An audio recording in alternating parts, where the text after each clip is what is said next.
want to highlight the importance of having safe people that you can talk to and a support group. Research suggests that up to 50% of women who are trying to leave a dysfunctional, toxic relationship go right back and get involved in that relationship again. So we just want to encourage you to get support and to find somebody that you can trust to help strengthen you and build up that resolve. In today's clip, Sarah talks about the boomerang effect, where it's so difficult to make a decision and you keep going back and forth into the same toxic relationship.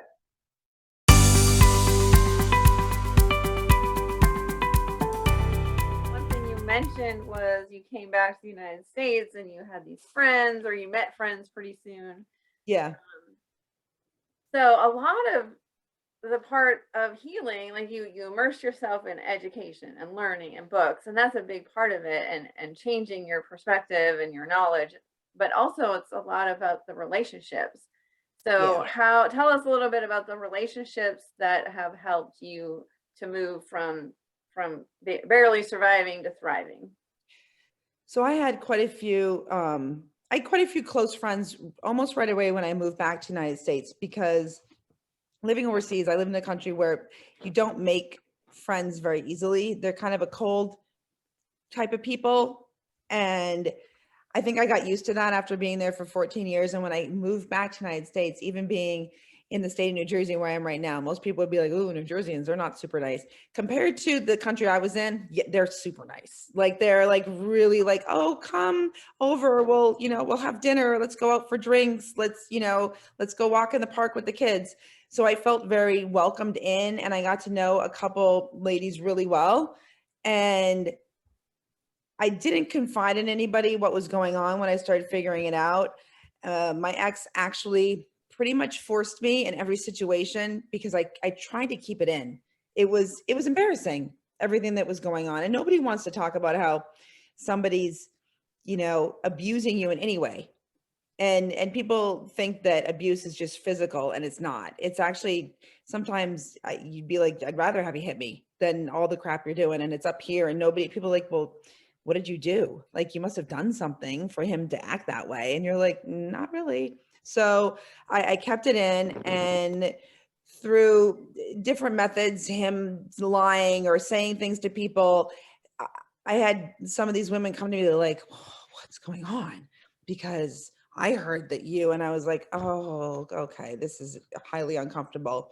So I ended up having to open up. I opened up to one woman first, and we talked for probably a good week. She kept coming to me with questions. She's like, "I just don't understand," because she'd never been around something like this. Maybe she had, and nobody's opened up about it, but she didn't understand it. And I think through us going through this together, she just really wanted to know what was going on, so many details, and me telling her that actually helped, because I had developed such a good mechanism of survival where I could put things in a box and put them away.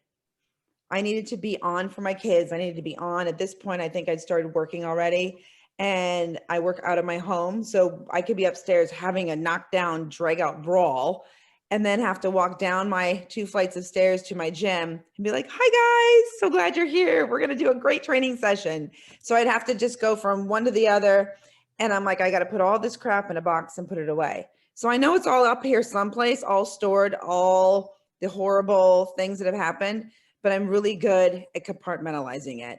And due to having good friends that it's not traumatic for them like it is or was for me, they remember it. They're like, "Oh, remember that?" And I'm like, "Oh, you're right. I totally," because I'd forget.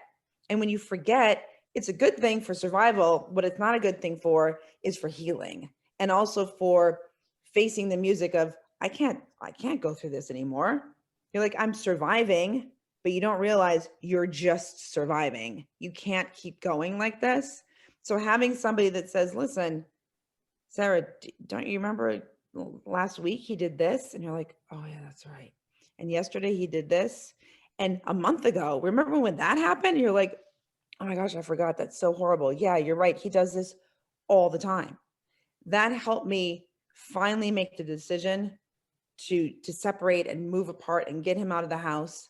And if I tell you, we went from such horrible energy in this house to just peace very, very quickly. And my children, they felt it almost immediately. It was like finally they enjoyed being at home. Nobody was walking on eggshells anymore. Nobody was walking on pins and needles wondering when the next shoe was going to drop.